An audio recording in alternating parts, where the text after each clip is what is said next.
Good morning, everyone. Let's open up this Polk County Board of Commissioners meeting. It's September 6th, 2022. Extra agendas are on the back table. All commissioners are present. Please join me in the Pledge of Allegiance.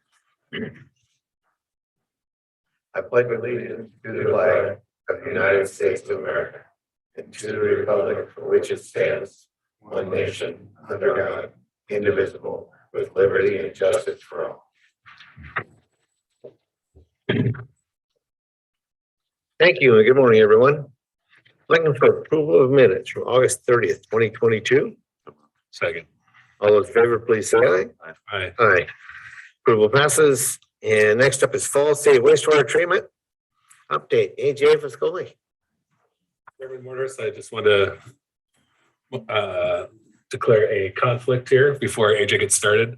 I'm a utility customer in the Fall City Sewer District and could either benefit or not benefit, depending on how things go with the board. And so I'm going to remove myself from the chamber. Okay. Okay. As noted. AJ. It's all yours. Good morning, commissioners.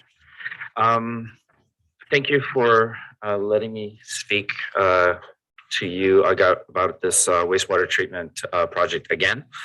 It's been a while since we last spoke, and some good things have happened in the meantime, and some bad things have happened in the meantime, and then some good things happen, and then some bad things happen. So it's been a bit of a roller coaster ride with this project, but I think the entire community's will was put to the test, and I think we're coming through. I have to say that we've been encouraged lately with some of the things that have happened.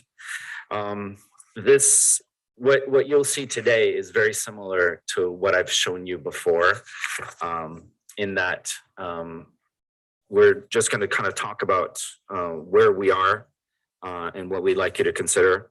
We'll go over the funding scenarios, which have changed since the last time I talked to you. I'll get into the details about that.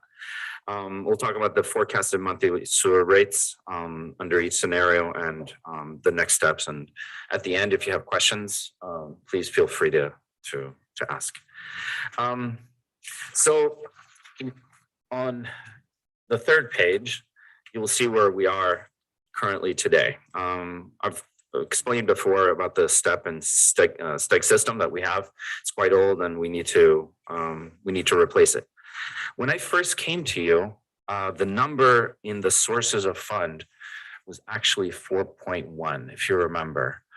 So 5.7 is quite a huge increase. And this is due to mostly COVID impact on supply chain, COVID impact on costs, and construction competition between projects.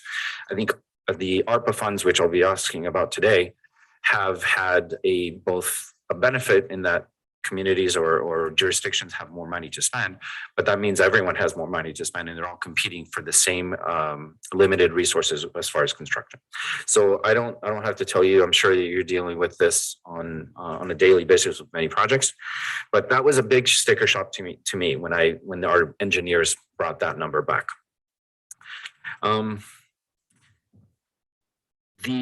If you look at the sources of fund, we are now currently, we have submitted our application for the CDBG funds for the balance that we had not spent, that we are eligible for as a low and middle income community.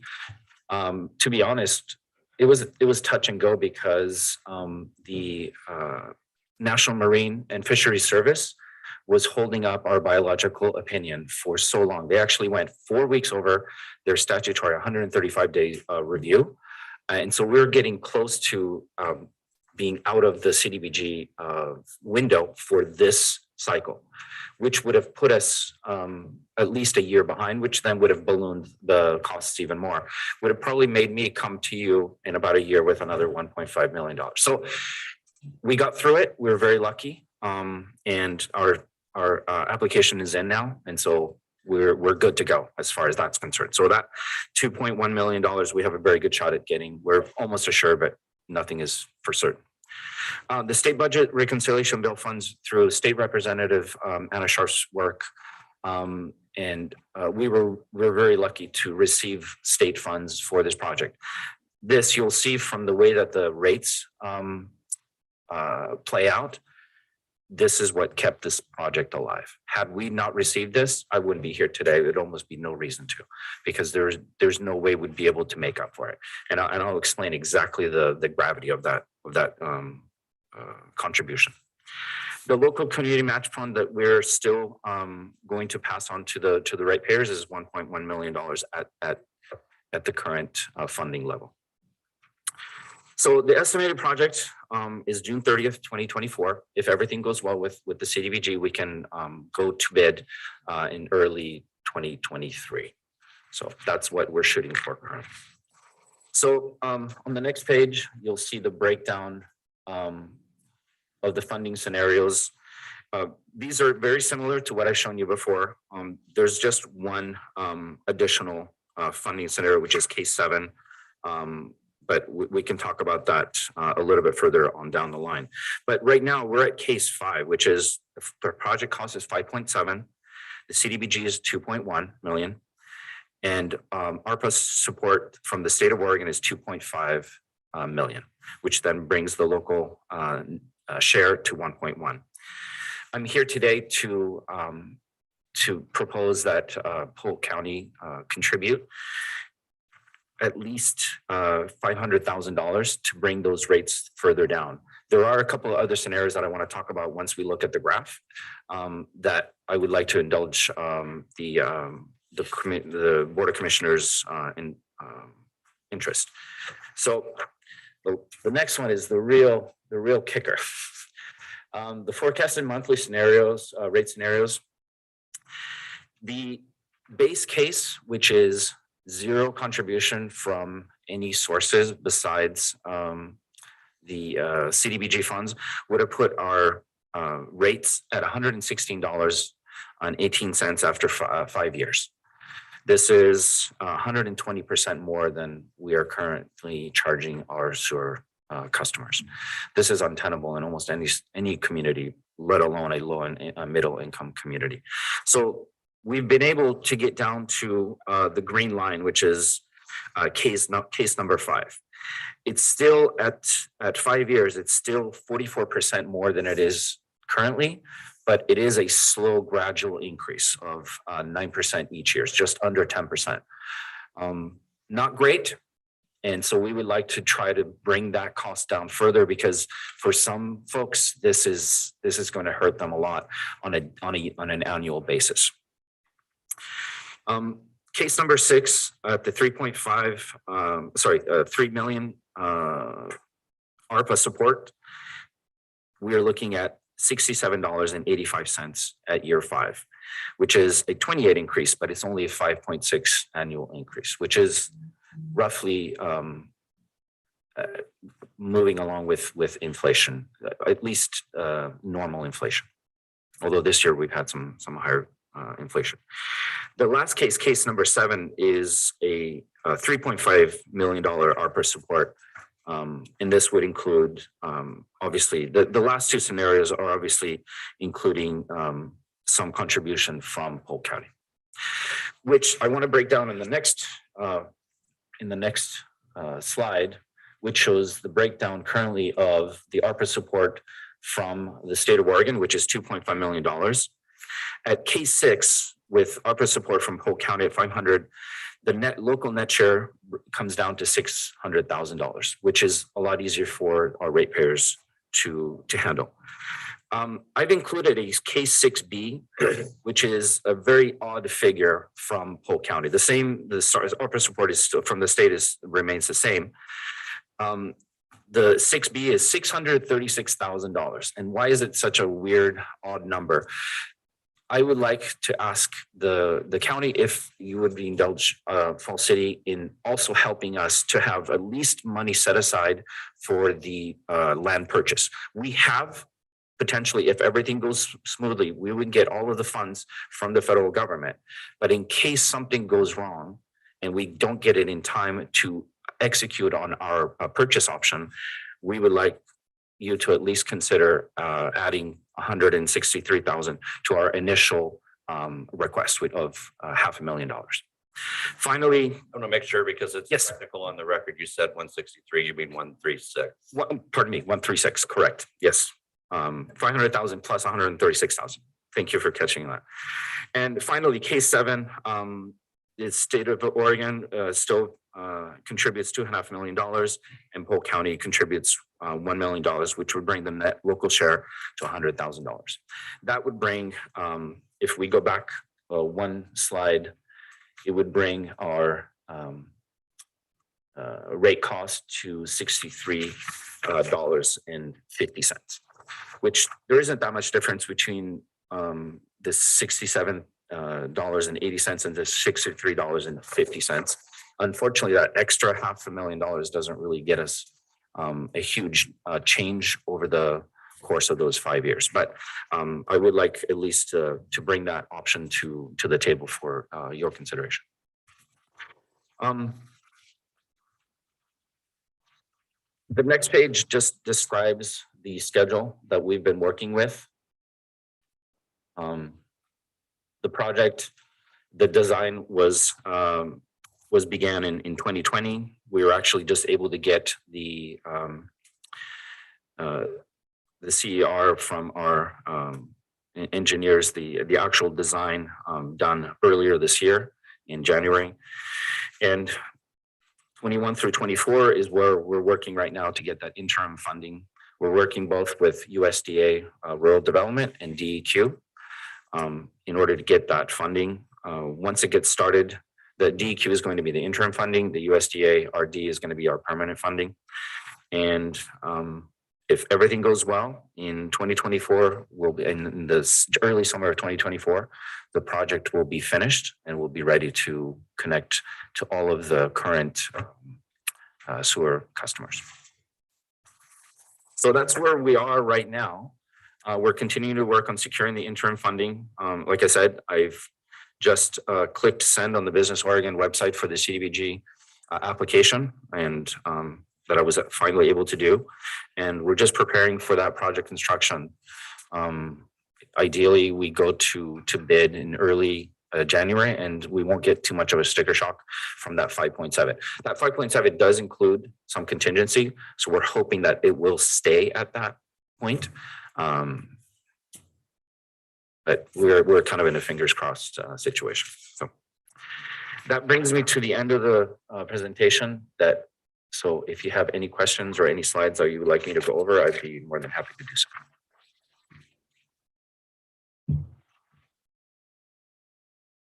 Oh, you're looking at me. You see me writing down questions. I know, thank you. So again, clarify for me what the target rate number is.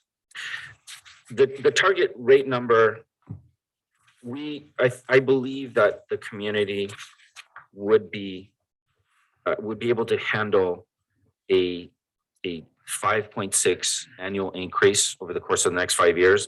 So case number 6 is what we would really hope for, which would include a $500,000 contribution from the county. So the rate is 67.80. Correct. Target. Correct. In this scenario. We already started our rate. And we've already started that. We're already working on toward that. Sorry. No problem. Okay. As a ratepayer, she knows. So where are you right now, rate wise? We are at 50. Please go ahead. We are at $57.65. So we're already started because we're in 2022. And for the record, if you want to tell us. Amy, you're telling council president. I apologize for being a few minutes late. No worries. Thanks, Amy. Okay, so you're at 57, targeting 67.80 in this scenario. What kind of study work has been done to understand how much your ratepayers can tolerate? Yes. Okay, because what they like and what they can tolerate are two different things. We're all in that spot. Go to any gas station today.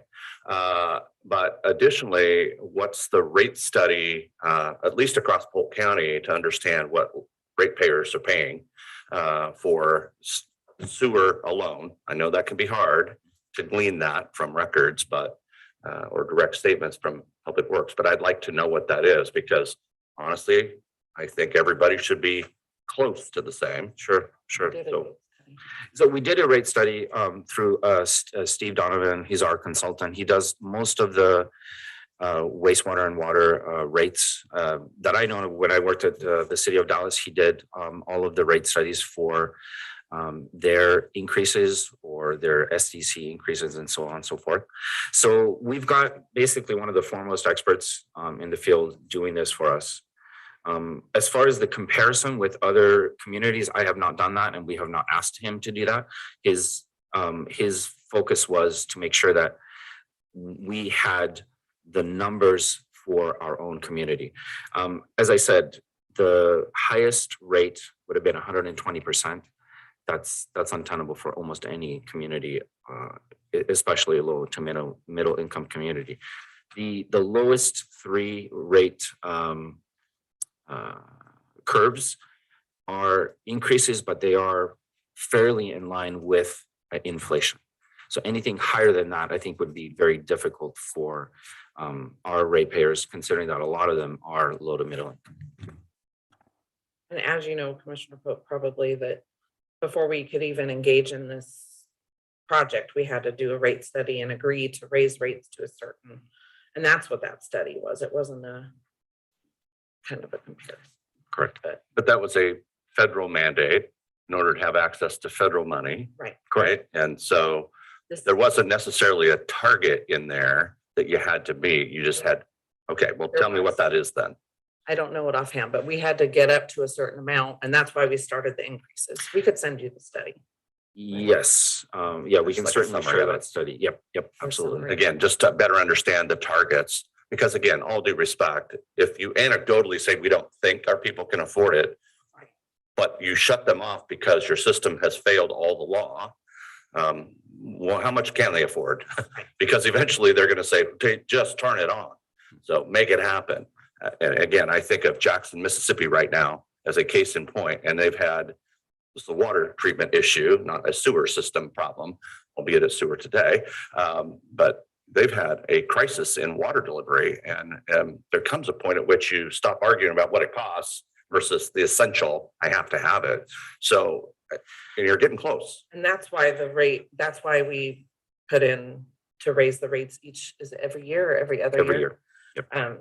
And we did get some feedback from senior citizens, especially, Of course. and landlords. Mhm. We get the feedback, of course, because they're paying the bill, so it's hard because we have a lot of renters, it's hard to gauge that because they're not paying, the people that are there are not paying the bill. But I can say senior citizens, as a council member, I heard a lot from senior citizens about, just one more dollar. And I was like, well, we need to upgrade our sewer. And this is kind of how this goes. I mean, it is what it is. I don't want to sound cold, but we have to do it regardless. So, Yeah. it's unfortunate, but it kind of is what it is. If I could also mention before you move on to your question, we've had to interrupt football practices and PE because our current system under the football field still is obviously struggling and all the things. So it's also been a big interruption to the education process for our kiddos. So Yeah, the system is currently maxed out. We have actually had to stop people from connecting to our system. We are in non-compliance with DEQ standards. And so on heavy rain events, our field becomes saturated. So we've had to take some emergency measures to clean out lines and use alternate lines in order to spread the drainage across the field. I think the heavy rain in May and June really impacted it. So we had a very green field all the way into late July, early August, which is a big red flag. Yeah. We didn't even the school district didn't have to water until just recently. Right. But it was tested and everything. And the football. Yeah. So we didn't get to practice. And so I guess I'm representing the school district too. I don't mean to, but you know how I roll. Mhm. I kind of wear a few hats. But that has been an impact, not that, you know, I mean, we're still gonna, so not only is it impacting education and the school district, it's also impacting the rates are impacting just our citizens in general. So the fact that we cannot allow others to connect to our sewer system is also impacting our ability to grow. You know, if a business wanted to come into town, there's no way that we let them connect. You know, if a person has all the money that, you know, to buy a house in Fall City and they can afford to live there, we wouldn't be able to connect them. So we're doing what we can with what we have, but we are in a dire situation where we need to improve the system. So yes, the rates are increasing to a point where we feel that it's affordable because we're not impacting them year per year too greatly. But these are the best rates that we can bring to bear for our citizens to pay. I have a list. Shall I keep going? You're doing great. So what's the contingency? Let's say we're gonna take the scenario that you're advocating here. And what's the contingency in that? Because you're talking about $5.7 million at this point, and you're nearly 2 years away. So how much contingency do you have in that to manage the increased costs that may come? In the PER, we have 10% contingency. So about $500,000. Based on the trend you've seen over the last 2 years, is that going to be enough? Council President is shaking her head no. I believe that if we are able to go to bid in January and February, I believe that will hold. That's why we're pushing so hard to make sure that our CDBG application goes in this cycle and not in the next one. But even at that, I mean, the honest truth is we're all working in projects that even though we think best scenarios and best professional predictions in quotes, there are cost overruns almost always. So that is going to be the question is, are there some potential opportunities for this need to be exceeded by what you're currently asking for? I guess that's where I'm at is it just seems like all these public works projects end up with additional add-ons that nobody could predict. And I think that's why Manager Scully put in that, was it 6B or 5B option? Yep, to 36 offset, Yeah, to you offset know, the purchase. the purchase or Of any the other project. contingencies. Yep. But the bottom line is that we are going forward with this project. We have no other option. Yeah. Due to safety of students and safety of our community and growth of our community. So it's just a matter of, how high we have to raise the rates for citizens. Sure. And the owners of property, the landlords, I mean, I guess I don't want that on the record, but the senior citizens are, I mean, they're literally on a fixed income, and that part concerns me. And, so. Yeah. But on the other hand, not to be argumentative here, but if they've moved to a community that doesn't require them to pay the full burden of the public works needs, that's not doing them justice either. So, I mean, that is part of the challenge that we all have here is like, well, you have a system falling apart. We're now, all of us, in a place where we're becoming dependent on the federal government to fund our local public works needs. And we're seeing challenges with that. I mean, Sure. it takes a long time to get the money and lots of strings attached. And again, we've got them all over the valley here that, they've been waiting. So. And that's why we ask, right? Yeah, That's why there's a process. But we need to be thoughtful in our planning processes. Yes. Even though I know there's pain and it's a burden for people, we have to be realistic. That's why I go back to my first question of a rate comparison. Again, if what we're asking people to do is a fair burden across all systems, it's about equal, then it's hard to make an argument because I think there are folks that are on lower income, fixed income, so forth, to live in every community.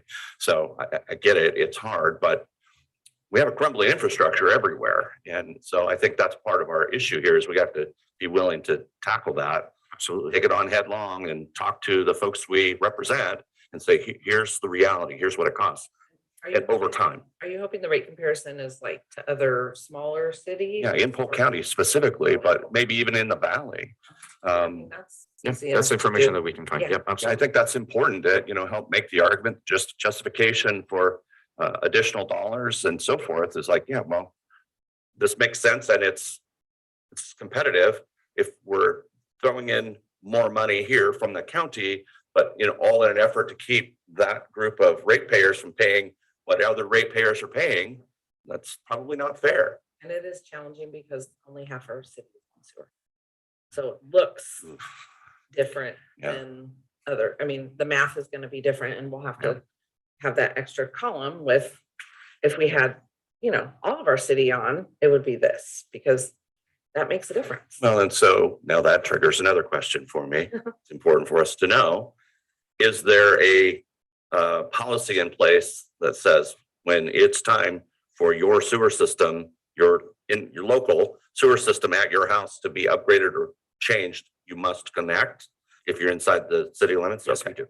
So there's no more drain fields being allowed if they're inside the city limits. Correct. So if they have to fix or upgrade, which there's probably some that need it now, right? Yes. Right?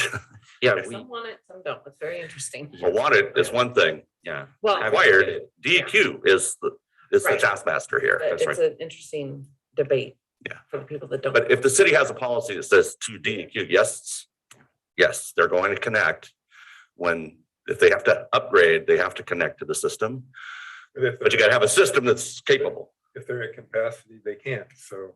At the, Yeah. So- The the new time. system will be. and I that's, knew that, but I wanted to get to it on the record here, so. But the new system isn't big enough to handle your city, not the entire city. Yeah. not even close. Not That's even why we're close. Funding the other Actually, it's, study to look at. council president has said, 50%, it's a little bit closer to 35 to 37% that is currently on. So, and, we've come in front of this board before to ask for funds to explore what will it look like to have the entire city under one unified system. And we will be presenting that information before the end of the year. So our West Tech engineers are working on that as we speak.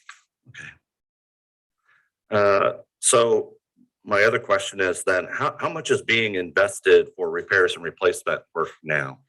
That's a great question. Today, I just got a text from my public works superintendent, said that one of our worst, water pipes actually burst, and now we're working to fix that. But we are on what we currently bring in from the sewer rates, just the sewer fund itself, covers all of the necessary upkeep, except, Just general operations, yes, not expansion, not a absolutely. blow up. Absolutely not. No. So if our system goes down, there are some minor repairs that we can do, and we're doing that, but we're patchworking everything as we go. Okay. And we've made a decision, like my predecessor made a decision to, when they started exploring this, to not put any additional money into the current system, because it would be all money that we wouldn't be able to put toward the new one. So we're praying every day that system doesn't completely go haywire on us until the next one comes along. And this is a problem that's unfortunately plagued Falls City probably for the past 10 to 15 years. They should have been doing this about 10 years ago. So, but I wasn't here then, and I don't think that Well, I was mayor for one of the times. for one of the times, We had to right? Close, cancel football games So, and practices. So we're doing what we can And my in husband the was a football. I remember. in the here and now. So And then finally, what is your water rate? And what are the plans for the water rate? Because in every other municipal community, those two things are attached. So I want to be able to have that. We can get you that. we can get you, I don't have it off the top of my head. And we have a calendar for raising water rates. Water as rates well. as well, I yes. would like to know that too, alongside this work and just what that all looks like. And again, my interest in doing all this, I'm a huge supporter of helping in any way that we can, because it makes sense for us all to be in this, but I want to make certain that it's equitable, there's parity across communities, and that, again, we're all looking at each other as ratepayers, taxpayers, and say, come on, We all have to carry this load. There's no question in some communities, there are folks that are getting terrific benefits that could afford it, some that can't. But at some point, we have to be honest about it. This is what it takes and figure out what the gaps are and how do we make up the difference. But we have to have a plan for keeping the system operational and upgrading it and so forth. Again, we have a tiny bit of experience with this. We're already managing, a sewer system. And I'm worried about the same things you are every day with the one that the commissioners are having to manage. And I don't think we're ever going to stop managing, sadly, because nobody's going to volunteer to take it from us. So, it's same problems. Deal with poop if they don't have. Yeah. Or the record. Yes. It all runs downhill, but it's got to It stop does. somewhere. Well, we appreciate you asking the questions and gathering all the information. So it is equitable for across the county. I mean, that after all is your job. Yeah. Make sure. So I've just got a couple other ones. With this new system, I know it's getting more efficient. Yes. And you have 37% of the city hooked up now. Mhm. I know you can't expand, but with the new, more efficient system, how many new houses will it? We do have we have some leeway. I asked the engineers and they said that you could accommodate maybe an additional 20. 20 homes. It's a small number. But he did say that you don't want to do that too soon. And so I would love to try to use some of that additional capacity that is just buffer capacity, possibly for a commercial and a commercial business or two on our main street. That would be great. Or a housing project, Or a housing project. in my opinion. No, if we could do both, that'd be great. So yeah. So in this funding sourcing rate, does that have a extra money to build for those rainy day funds, for those emergencies? Or how many for the unexpected rates? I know you've got enough in there for general operating, Yes. but you have that fund. So when something major happens, you can. We do have a utility reserve fund. And we try to, like I said before, we try to make sure that it has enough money to keep the current system going. In the next system, we will have less to worry about because the lagoon system is a lot simpler to operate. Right now, we're dealing with a chemical system and UV light system, so it does need additional parts and maintenance. The lagoon system is a lot easier for us to maintain, so we don't have to worry about as much. So that our current utility reserve fund will be able to it'll give us a bigger buffer. But you always know you need to expand. Infrastructure is never big enough. So That's true. And I guess that's my point. 5% put back monthly for just to build that buffer for the future. So many businesses and cities and entities I deal with, they operate on a month-to-month basis, and you can't do that in today's world. You end up in the situation we're in right now. So going forward, I hope you consider that in your rate. Our current council is very cognizant of contingencies and budgeting, and like we're very cognizant about saving for the rainy days.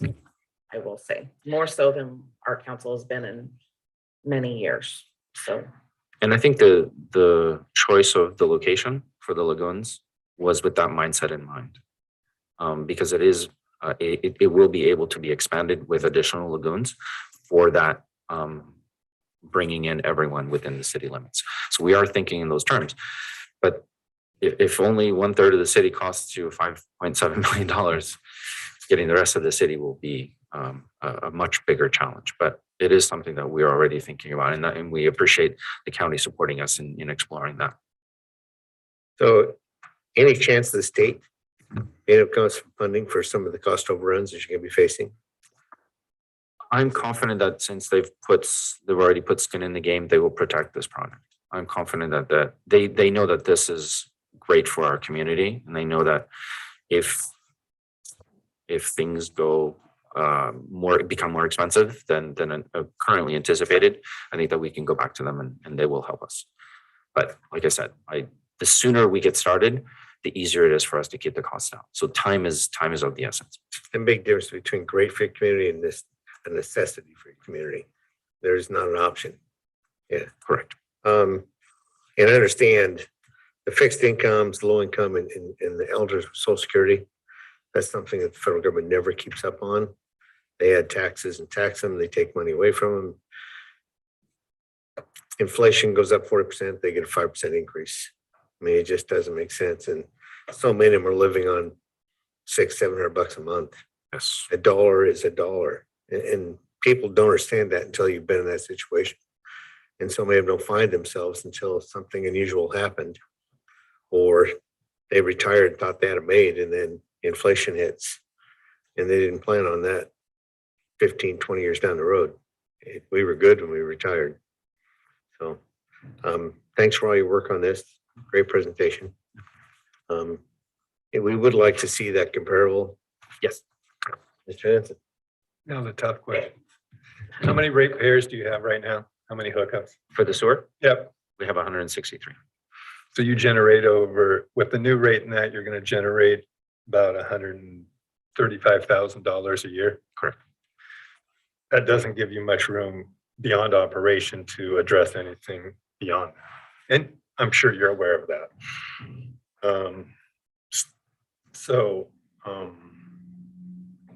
Ideally, your system really needs to do the whole city. But obviously that's cost prohibitive. You haven't designed it for that. So your 20 extra is going to be basically a 12% expansion, 13% maximum. If you have a commercial in that, Mhm. you'll eat up a bunch of those. So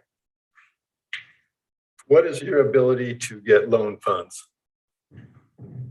Everything we don't fund, you're going to have to go out for Yes. money somewhere. Yes, absolutely. What is your capacity to take on loans? I believe that we have a good standing in order for And I'm us not to. talking about your bond rate, Paying the payment. but within your 130,000 that you're going to generate from your rate, you would have to pay on your whatever loan you have to take out. And obviously, the greater the loan, the greater amount of that 130 goes away. With your target rate of 6780. So I'm just, if you have a good bond rating, that's fine, but do you know what your capacity is to do that? Can you get a $1 million loan? Can you get a $1.5 million loan? Can you get a $2 million loan? We have the capacity to get up to that $1.1 million. That's in the worst case scenario that the county does not support us, then we can do that. Yeah, I don't know. And you know, the county doesn't support. I think the county supports you, whether we. I'm just saying, I know. and So, but I came in here knowing that we can do this financially, but we are trying to make sure that our less able, financially speaking, residents will still be able to contribute to the system without having their budgets, like you said, their very fixed budgets blown out of the water. And for the record, we'll say, if the county isn't able to support this particular project, although we know they support Fall City, right. we And will. I know that's not what you were Okay. indicating in that, but We do have the capacity to apply for the loans, Yes. and we'll figure out how to pay for them. Okay. I think is what you're asking. We've gone through, basically this project's gone from 4.1 million up to 5.7 million. Right. With the chances of it going to, I've always thought it's going to cost you 6.5. I know you'd said that before. So, you know, there's another 800,000 that isn't even included in this presentation. And if you're at capacity at 1.1 and we even give you 500,000 and it comes in $800,000 more, you're now at 1.4.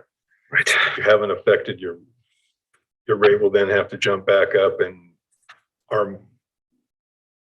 contribution may not even be of very little value. Let's put it that way. Correct. The the return on investment, so to speak, becomes much smaller. And that's why, as I said before, that the timing is really important for us to make sure that we have all of the funding secured in the here and now, because then we can more confidently go out for bid in early January and February to make sure that we can kind of lock in these costs. And in response to that, Mr. Hanson, we have to do this. I know you have to, but I'm just. So we're gonna do I'm it. trying to figure out Yeah. how you can do it, even though you have to do it. We're going to do it. And that's the problem without impacting your citizens to a degree that is horrendous burden on them, or at least some of your citizens. It will be a very tough go of it. So those are, and I'm working it in my head right now for you. So I may have some ideas for you down the road, but right now I'm just, the wheels are spinning, and yeah, it's a very uphill battle, and you're probably right. You should have tried to address this 10 years ago, but that was 10 years ago. So you don't have that option anymore, and I realize you have to do it now. So I have another question, and it's just for the record, because I feel like we need to ask about this. Is in the work that you guys have done in studying and talking to the feds and all the programs that you're looking at, is there such a thing as a supplemental revenue stream for qualified ratepayers who are in these categories that you're describing that just can't take the hit? That would help. It doesn't matter whether it's in Fall City or any other system, but I mean, it would seem, rather than trying to build a structure or finance a structure for the lowest common denominator, you target what you need to do for a community and then find the resources to help offset the burden for those that. We're already actually helping the folks that have the highest need when it comes to paying their both water rates and wastewater rates through various programs. One of the main ones is the Community Action Agency's programs that supplement utility costs. And I think Brent DeMo from the FCO is actually one of the folks that has helped us kind of help our ratepayers navigate that system. And so we're already kind of taking advantage of those opportunities to educate our less fortunate or less financially able ratepayers all the help that they can get. Is all of this information included in the study? I don't know, but I can check. I don't think so, because I think that This is recent. I think the study was done pre-COVID when this party started.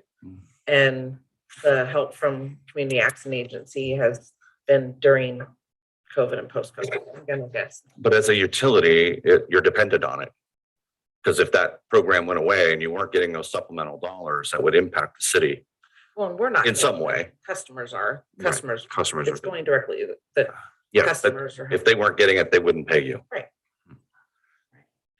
I've looked into various, when I was mayor and currently looked into various ways, like Pacific Power has Right. and I mean, it's a big undertaking and something that we don't have the capacity to do right now necessarily, but I do think that it's something we should get serious about looking in the future when we do council goals and things, because we're always going to have low income. I mean, that's the nature of our city. We're always going to have low fixed income individuals. And so I can that idea would be just a little more sustainable. I can say that during the time that I've been city manager, we've managed to bring down the shutoff rate from roughly the mid-20s to about 4 or 5 now every month. And this is, both helping folks, remind and helping them with, payment plans, but also this supplemental, these supplemental dollars. We've educated them to additional assistance that they don't have to shoulder the entire burden themselves. So we're pretty proud of the fact that, come the end of the month when it's the bills are due, we've helped 20 people on average be able to make the payments that they need to make for their vital infrastructure. So. And there are also a lot of benefits for veterans, and some of our seniors are veterans also. So that has, those have beefed up across the nation. So that's helped also. All I have for today.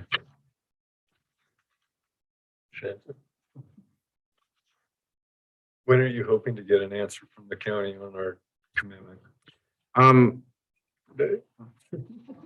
Yesterday. Given all these questions, I would like to inform the commissioners on these questions. These are great questions. I would like to bring those. I can send this information directly to you, share with the board. I can find this out probably today or tomorrow.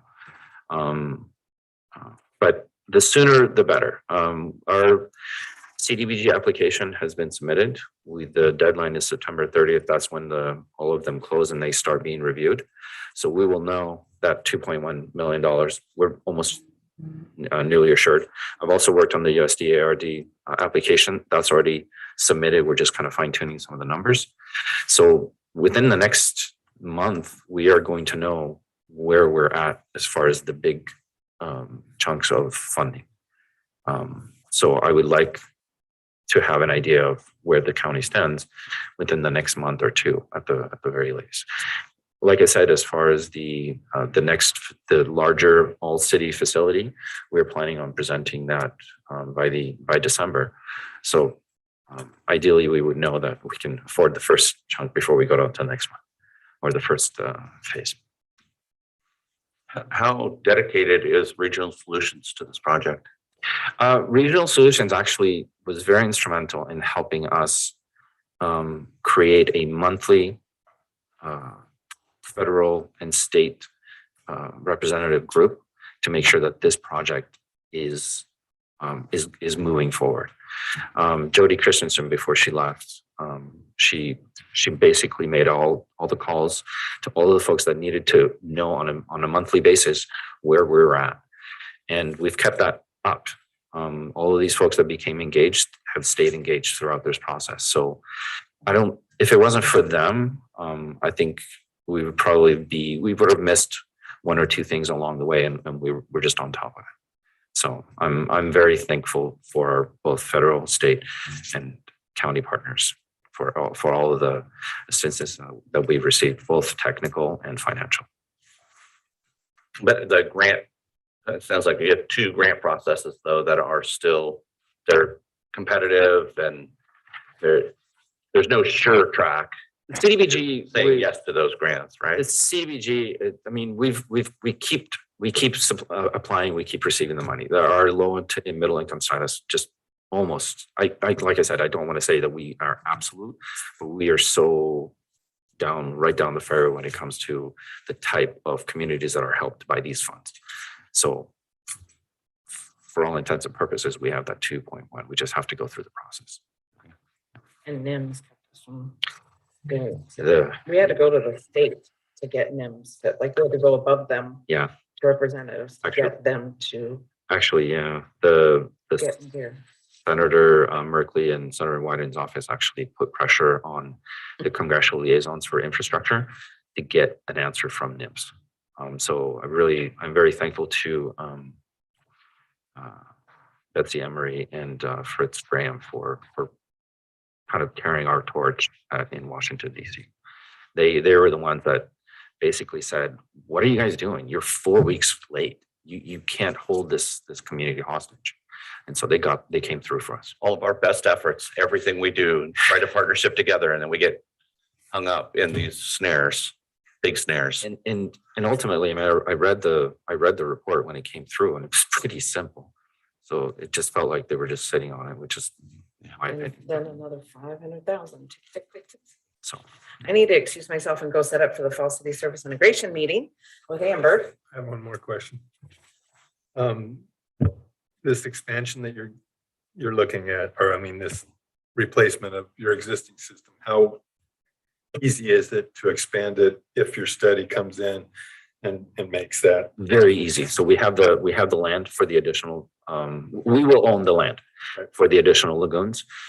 And once you have the main infrastructure, the lagoons is just a kind of it's a modular process, or just adding it. But it does take time and money, obviously, to do that. So the the base system that you're putting in will be able to be expandable. Absolutely, absolutely. Yep.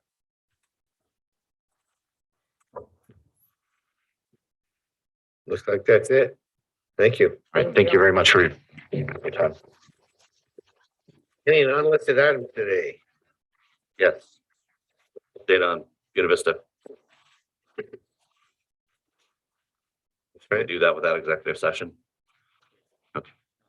Yeah, I mean, we're gonna put it out there. The public's already aware that our contractor has not shown up. Has not done the work. I think Morgan and I will be meeting later today to discuss our legal next moves. I went out multiple times while I was on vacation, checking the site just to see. I will update you that I've heard from the individual who is actually scheduled to be doing work on Buena Vista today, but cannot do that work because the contractor didn't build the platform needed for that work to be done. So I'm going to run out there here later today and double check to make sure no work has been done. That's where we're at. Greg and I have talked. Our goal would be that maybe there's a chance we can get some non-in-water work done this year still. My fear is that we're going to end up shutting that park down for 2 summers in a row, and the community is going to have issues with that, understandably. But as Greg had mentioned in our conversation, if we could get some of that done, that in-water work that needs to be done next year would be a much smaller window of closing the park down. If we can't get it done, my goal is still going to be to see if we can get Public Works out to grade the